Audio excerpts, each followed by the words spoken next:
Hello and welcome to my Edinburgh Futures Institute Heritage Project. I'm sorry in advance for some glitches with my recording software. It seems not to like animations. So this is a prototype for an interactive experience which guides the users through different aspects of history of Edinburgh Futures Institute building on Lauriston Place, a former Royal Infirmary of Edinburgh. This experience is meant to be shown on a touchscreen kiosk as a part of on-site exhibition to educate public about the building's heritage. When the screen is not being used, the experience is showing an animated attract loop that catches potential users' attention and invites them to tap on the screen. I am using a standard monitor for the recording of this video, so I will click on the screen to start the experience.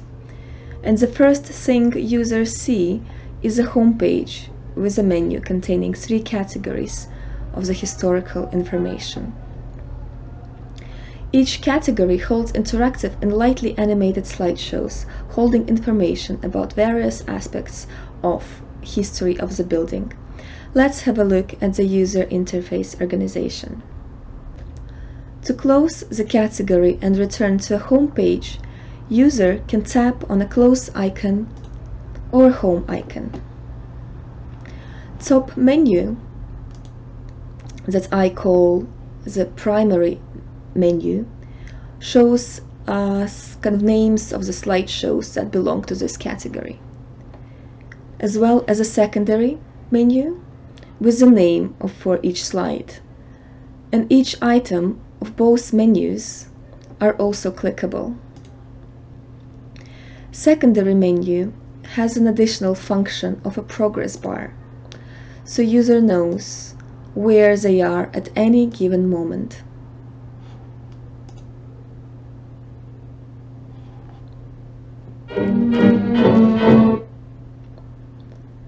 User can walk through the slideshows also by tapping the arrows located on both sides of the slide.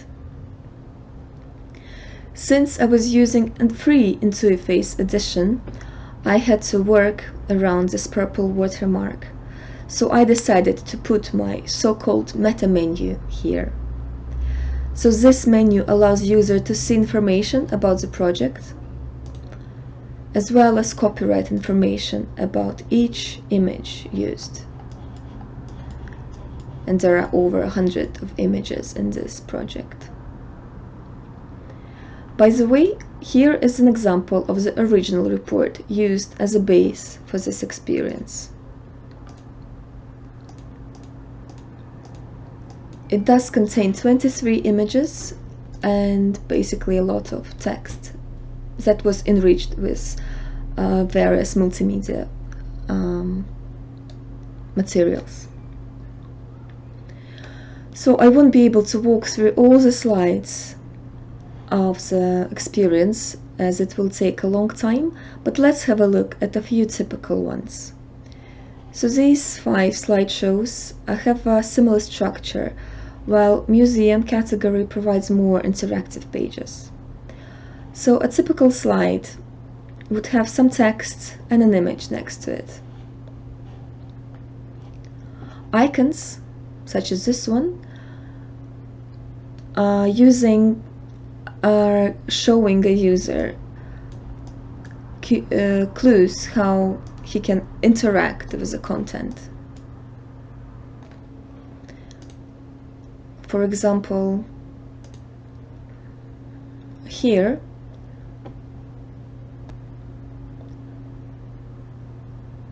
a user is invited to tap on the red dot to reveal a blue plaque on the place where the very first Royal Infirmary was founded.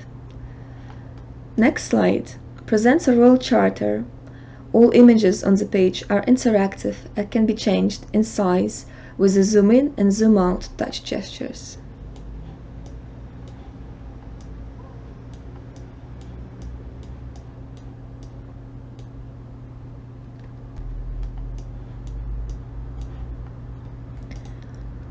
Let's have a look at the museum section now. So for example, here I have a draft of a letter that Florence Nightingale wrote to nurses of Royal Infirmary.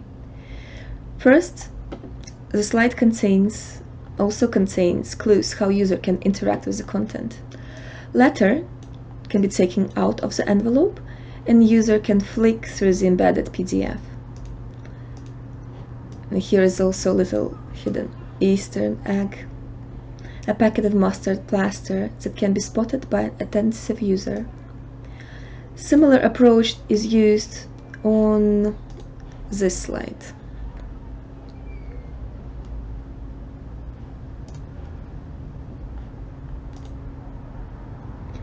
So when somebody does not want to read the whole text, they can still be entertained by just dragging pictures around and resizing them and exploring the possibilities of the interface. Some images are dimmed as they are not interactive and are used as a decoration. Let's go back to the museum section at the Hall of Fame slideshow. So this page showcases the key figures linked to the Royal Infirmary. User can either press the next slide arrow or tap on the menu in the secondary menu, tap on the name in the secondary menu, or tap on the portrait to find out more about the person of their interest. Let's click on Florence Nightingale. Here I have a moving menu that is linked to the page we've just seen with the letter. User can go back, if we tap, we're going to that page. So now obviously if we tap the arrow key, we'll go back to the previous slide within that slideshow. So in order to come back to the Florence Nightingale page, we use our history arrows in meta menu. Great. This slide, apart from visual and textual information, also contains a record of your voice recorded on a wax cylinder. So I have put a stock image of a typical phonograph that could have been used in order to play this record.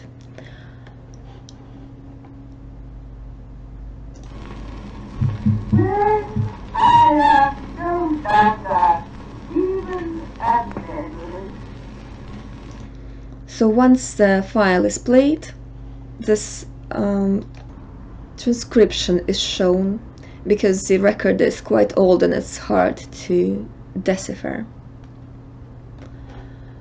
And coloring pages contain 4 images to color.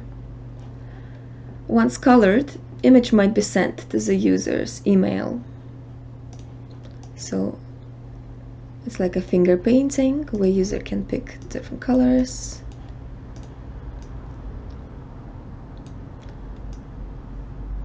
It might be quite nice if used on a bigger screen. So here we have instructions. Pick an image,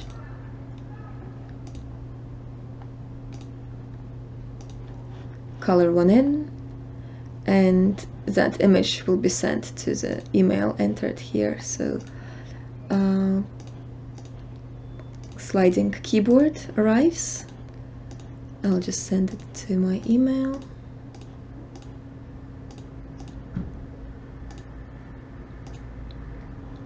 And it arrives really quickly within a few seconds. It should be already in my